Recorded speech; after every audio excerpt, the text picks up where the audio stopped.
ನಾನು ಶಾರ್ಟ್ ಮುಗಿದ ತಕ್ಷಣ ಹೋಗಿ ಮಾನಿಟರ್ ಮುಂದೆ ಕೂತ್ಬಿಟ್ಟಿದ್ದೆ. ಓಕೆ, ಹೇಗ್ ಬಂದಿದ್ದೀವಿ ನೋಡಿದ್ರೆ ಚೆನ್ನಾಗಿ ಬಂದಿದ್ದು ಸಾಕಪ್ಪ ಅಂತಾನೆ ಹೋಗ್ಬಿಟ್ಟು ಕೂತಿದ್ದೆ.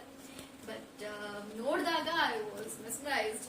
ಓಕೆ, ತುಂಬಾ ಚೆನ್ನಾಗಿ ಬಂದಿದೆ ಅಂತ ಹೇಳಿ ಅನ್ಕೊಂಡೆ. ಬಟ್ ಯಾ ಅಂದ್ರೆ ಪ್ರಿಪ್ರೇಷನ್ಸ್ ಏನೂ ಇರ್ಲಿಲ್ಲ, ಬಟ್ ಚೆನ್ನಾಗಿ ಮಾಡಿದ್ದೀನಿ. ಈಗ ನಾನು ಸಿನಿಮಾ ಸೀರಿಯಲ್ಸ್ ಮಾಡಿದ್ದೀನಿ. ಹೌದು, ಕ್ಯಾಮ್ರಾ ಫೇಸ್ ಮಾಡ್ಲಿಕ್ಕೆ ಎಷ್ಟು ಧೈರ್ಯ ಬೇಕು ನನಗಷ್ಟಿತ್ತು.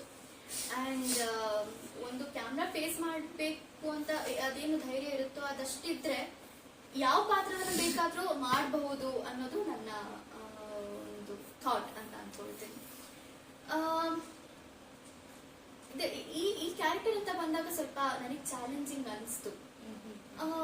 ಯಾಕೆಂದ್ರೆ ಇದು ತುಂಬಾ ಚಬ್ಬಿಯಾಗೂ ಇರುತ್ತೆ, ಒಂದ್ಸಲ ತುಂಬಾ ತುಂಬಾ ಮಾತಾಡುತ್ತೆ, ತುಂಬಾ ಗರ್ಲಿಶ್ ಆಗೂ ಇರುತ್ತೆ. ಅಂಡ್ ಹೊರಗಡೆ ಅಂತ ಹೋದಾಗ ಹೊಡೆದಾಡುತ್ತೆ, ಫೈಟ್ ಮಾಡುತ್ತೆ. ಸೊ ಇದೆಲ್ಲ ಬಂದಾಗ ನನ್ಗೆ ಒಂಥರ ಭಯ ಸ್ಟಾರ್ಟ್ ಆಗಿತ್ತು. ಹೇಗ್ ಮಾಡೋದು ಅಂತಾನೆ ನಾನು ಕನ್ಫ್ಯೂಸ್ ಆಗ್ಬಿಟ್ಟಿದೆ ಸ್ಟಾರ್ಟಿಂಗ್ ಅಲ್ಲಿ. ಎಷ್ಟೇ ಸೀರಿಯಸ್ ಮಾಡಿದ್ರು, ಎಷ್ಟೇ ಸಿನಿಮಾಗಳನ್ನ ಮಾಡಿದ್ರು ಕೂಡ ಯಾವ್ದೋ ಒಂದು ನಾವು ಅಲ್ಲದ ಪಾತ್ರ ಏನೋ ಒಂದು ಮಾಡಕ್ ಹೊರಟಿದ್ವಿ ಅಂದಾಗ ಆಬ್ವಿಯಸ್ಲಿ ಅದು ಭಯ ಇದ್ದೇ ಇರುತ್ತೆ. ಅಂಡ್ ಆ ಭಯ ಸ್ಟಾರ್ಟಿಂಗ್ ಅಲ್ಲಿ ಇತ್ತು, ಬಟ್ ಹೋಗ್ತಾ ಹೋಗ್ತಾ ಐ ಗಾಟ್ ಅಂದ್ರೆ ಬ್ಲೆಂಡ್ ಆಗ್ಬಿಟ್ಟೆ ನಾನು.